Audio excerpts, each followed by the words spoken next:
how best you can make it affordable and those how we can scale it up.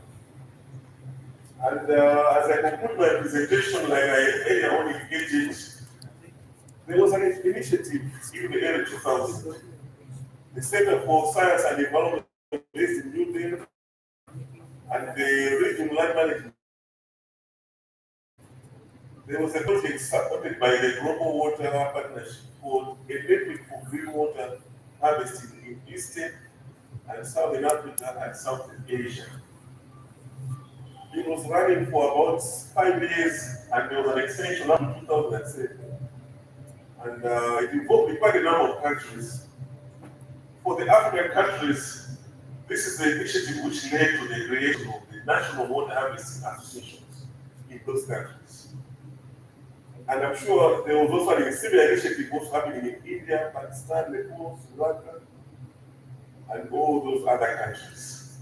But since that project phased out around 2010, 2012, much of the success that was achieved has been reversed.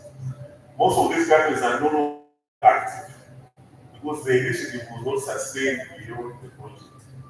So we had national associations formed in all those countries, but if you go now, you find that not much is happening in most of those countries. There is some work being done on water harvesting, but not organized around a national association. For myself, I've been with the association since 2005, so they have not been able to be sustained. And I believe that by being here, we can engage some more discussion on how best we can look at what was achieved at that time, what were the gaps, what are the emerging issues now, and how best can we still revive this issue. Because there was quite a lot that happened. There was a visit of African policymakers to the CSE. There was a lot of exchanges, study tours, joint websites, a lot that was being done. And I believe there are opportunities that can bring this back.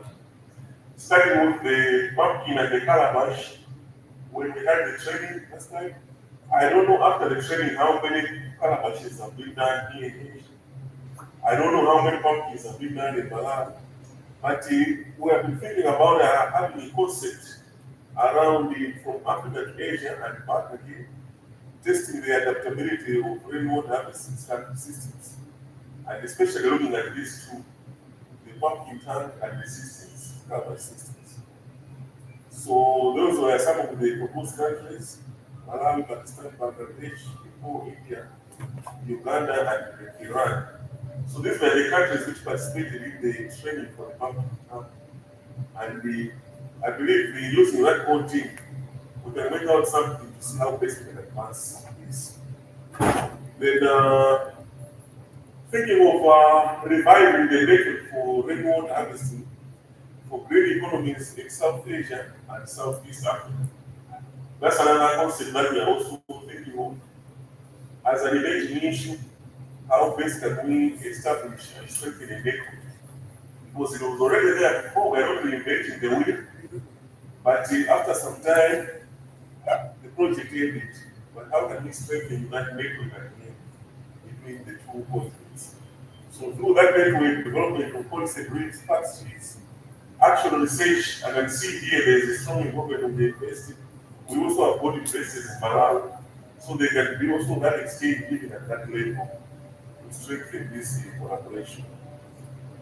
Lastly but not least, let me thank the organizers for inviting me to represent the African continent, the International Rainwater Harvesting Alliance for bringing us together, and I would like to invite you to Malawi. We are also thinking of a national conference or a national workshop on rainwater harvesting at some point towards the end of November, if not the beginning of December. So you are also invited to come to Africa and see and visit the lake and eat the fish from the lake. With those remarks, let me thank you very much. Chair, thank you.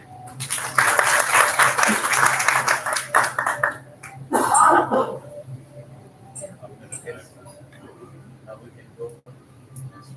I just going to share when Ramadan, the kindness of, entertainment, another effective, like, Monday vote. Monday morning, people are very much, when the time of we have a past one for more. Anyway, I think it's time to have a lunch. And please keep smiling. And please do watch a movie which is called Live 100. LIVEO 100. So that means that the people who survive 100 plus years of age, how do they live? What are the secrets? Keep smiling. Never have an issue. Thank you.